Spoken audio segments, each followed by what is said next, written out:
Economic Development Representative with East Central Electric. Welcome to Local Ladle. This morning's guest is Jared Cooper.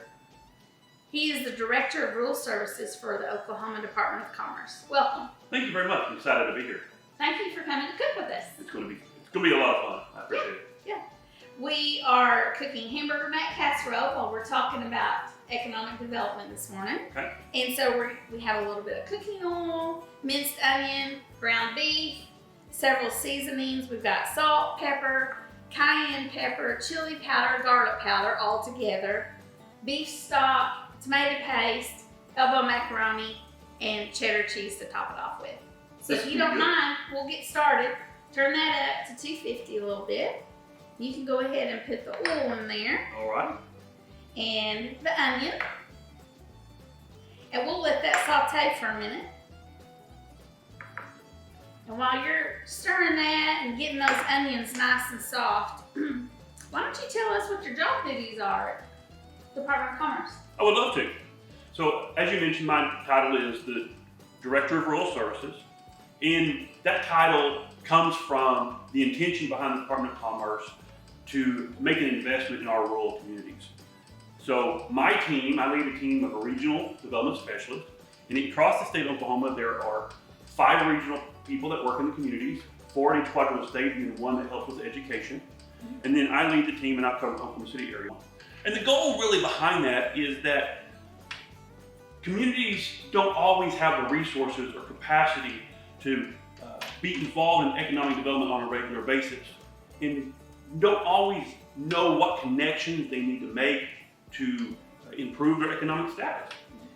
We want to be that resource, that connection, that partner really, that when a small community, medium-sized community, larger community says, hey, we've got a business that wants to expand, or we have somebody that's wanting to start a business, or we're trying to grow our economy here in this town, what's our next step?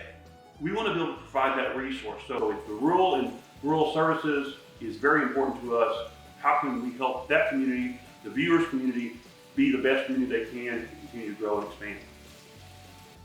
Well, Jared, it looks like the onions are done. Let's go ahead and add the hamburger meats, and you can just put that in there and kind of crumble it with your spoon there. And when you get that all crumbled up, we'll add these seasonings. Yeah, and that's looking good. Just sprinkle that seasoning all over there, and you might have to turn up the heat just a tad. You mentioned the Oklahoma Department of Commerce and Economic Development. Can you tell us a little bit more about that? I would love to, sure. So the Oklahoma Department of Commerce is a state agency that's invested in helping communities grow, to support communities, as well as attracting businesses to the state of Oklahoma to grow the Oklahoma economy.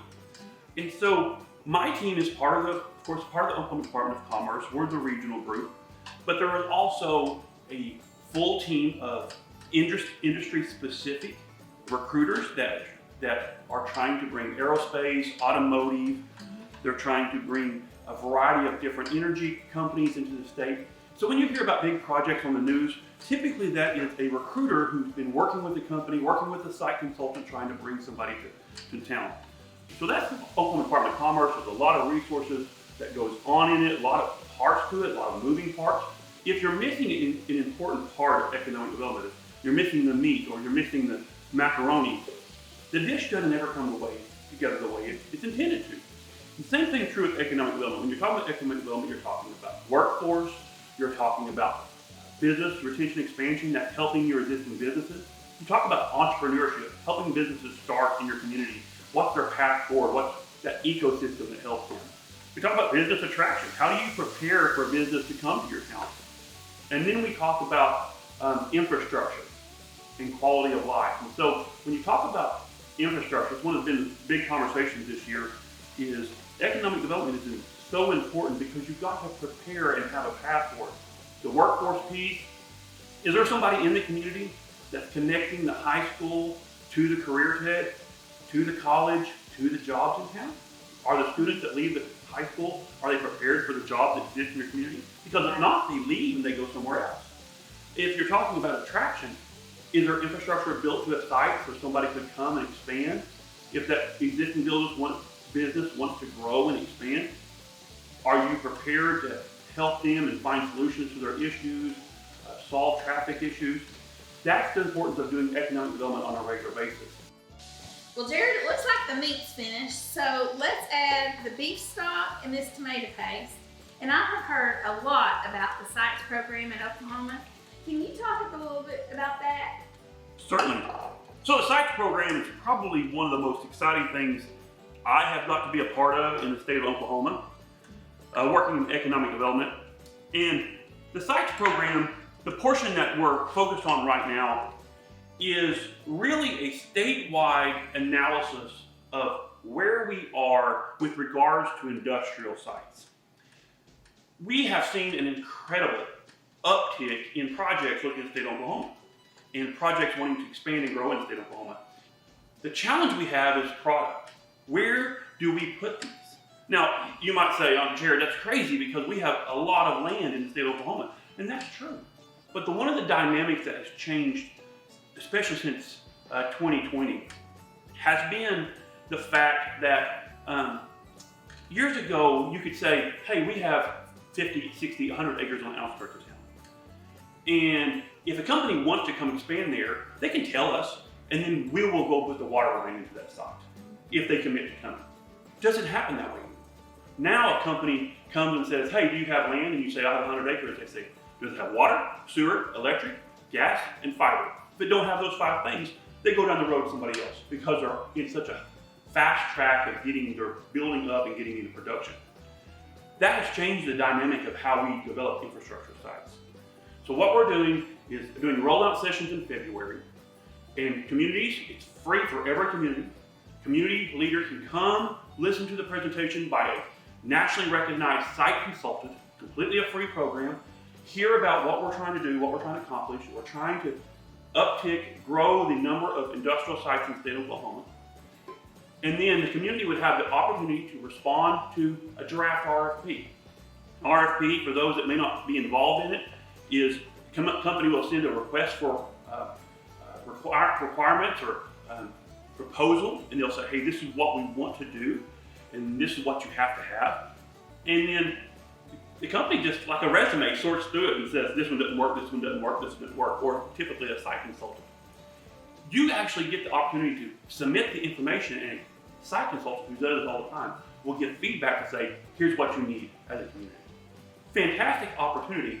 And then we as a state are looking for ways to partner with communities that they find out, okay, we have 100 acres, but we're missing X, Y, and Z. Now, how can we solve that issue? That's the real goal, is how do we now solve this so we have more sites that are available and ready as a product for all of these projects within the state of Oklahoma. Ultimate end, new companies, new expansion in your community, in your town, new jobs, new property tax value, all of those things that benefit your community, your school, your parks, all of those things that we want to see happen at the end of the day. It all comes from preparation, just like cooking a meal. It comes from preparation and all the right ingredients being together at the same time. What if you don't have a leader? What if you don't have somebody that's doing all these things, that's contacting the Department of Commerce? It's one of the greatest challenges we have in Oklahoma, to get everybody on the same page. Who is that catalyst? Who's willing to take the burden on? Is it the city? Is it a private individual who goes to the city and goes, we've got to do this now? Somebody, let's make a committee, let's make a team. Is it 2 or 3 counties joining together and making a partnership? What is the issue that you have? Okay, Jared, well, looks like the meat's done. So let's add the macaroni and stir that in real good, spread it out. And we've turned the heat up so it'll come to a boil. And that looks good. We'll put the lid on it for a minute. And I want you to tell our viewers how communities can get involved. So getting involved in the SITES program is the primary push, and one of the reasons I'm here today is to talk about how to get involved in that. But I'm going to go deeper and talk about how to get involved in economic development as a rule, and then we'll talk more in depth about the SITES program. I mentioned finding that catalyst and finding that key individual. One of the challenges we face in our communities is that through transition, through not having full-time staff doing it, the goal and the vision of economic development gets lost. And there's a person who does it for a few weeks, or the chamber works on it, and then as time passes, a new person's put in place, and the strategic planning's out the window. So a community really must start with community. It's bringing in the partners and the resources.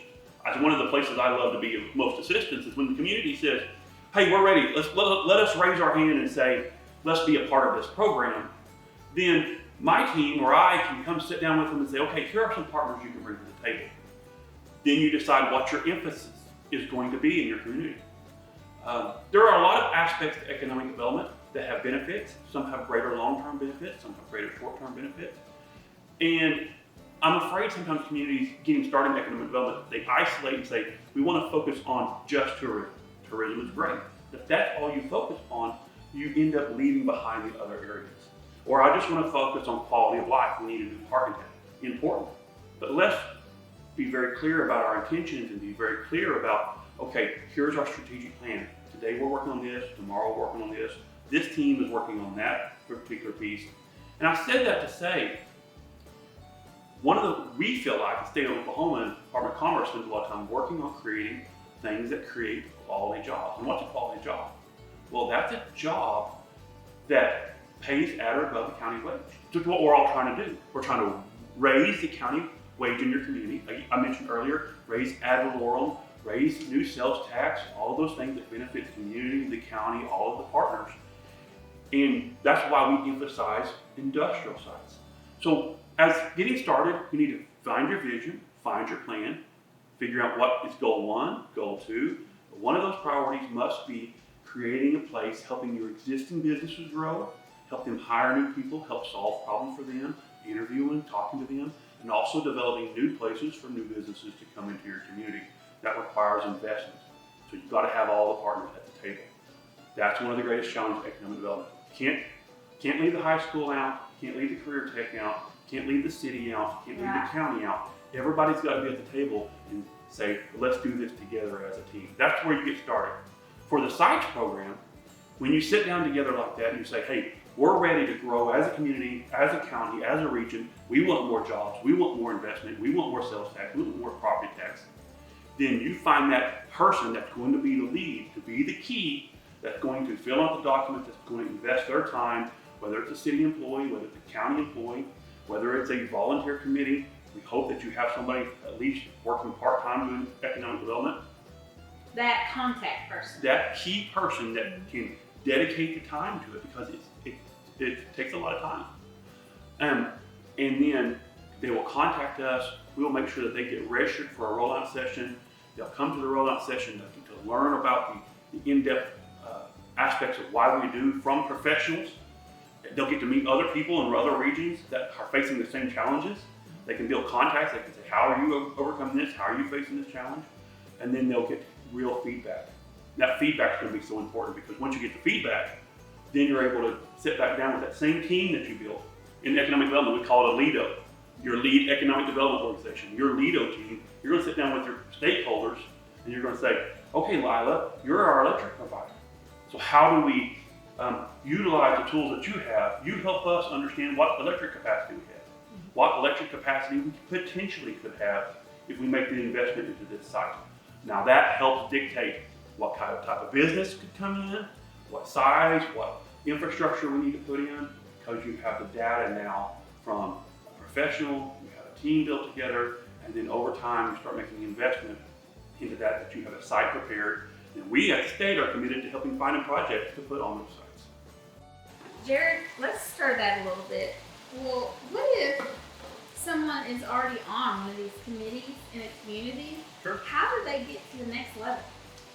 Well, that's a great question, and the answer really starts with making the connection and making the call. As I mentioned from the start of the discussion, we have a team of regional people that want to be resource partners, and we want to have connections. So you start with a phone call and say, hey, my community, I'm involved in X, Y, and Z. I want to do some more. I want to grow. I want to expand. What can we do? And it's going to be individual, and that's always a challenge to economic development. It's going to be the challenge to your community, any community we live in. It's going to be unique to your community. It's going to be unique to the partners you have at the table. It's going to be unique to the goals that you have, the resources that you have. And so when we discuss that, it's going to be a very individual conversation. We're always happy to come sit down at the table with you. We're always happy to have a discussion with you, to meet your partners, to see your sites, and to be involved. And so if the question is, how do I get to the next level? Let's start with the discussion. Well, looks like it's done. I'm gonna go ahead and start serving this up for us. Excellent. And while you're serving that, just a couple of final thoughts. One, economic development really has its root and foundation in partnerships. It's about building a collaboration, it's about building a team, and setting a vision, setting a goal. Our goal as a state right now is to create new sites for infrastructure investment. We saw that across the state, the need to that. Another important part of economic development is, I mentioned partnerships, but it's also finding those resource partners. We at the state of Oklahoma, especially with our rural services team, our regional team, we want to be that partner. We want to be that resource for you. So if you want to contact us, they're going to put the contact points, the email, phone numbers for our team on the screen. You can also Google Oklahoma Department of Commerce Regional Development Specialist. That will give you our contact information. And of course, Lila and her team here at East Central are always fantastic resource partners. We're very proud to partner with them, and you can always reach out to Lila. Thank you, Jared. I just want you to know that I know that you love what you do, and you're so great at trying to help everybody, no matter where they're at. And you're always so resourceful yourself. And if you can't get the answer for somebody, you work hard to get it to them. I appreciate that. Thank you very much, Lila. Right, let's dig in. See if you like this hamburger mac casserole. As always, thank you for watching Local Ladle. Thanks, Jared, for coming down and cooking with us. Wonderful. Thanks for Appreciate it. sharing all the wonderful information. Absolutely. Thank you for the time. I hope you learned something today, and I hope you enjoyed the hamburger mac casserole. If you decide to cook this, please take a picture of it and send it to us. Let's try it. Let me know what you think. Wonderful. Thank you. This is great. Thanks for tuning in to Local Ladle today.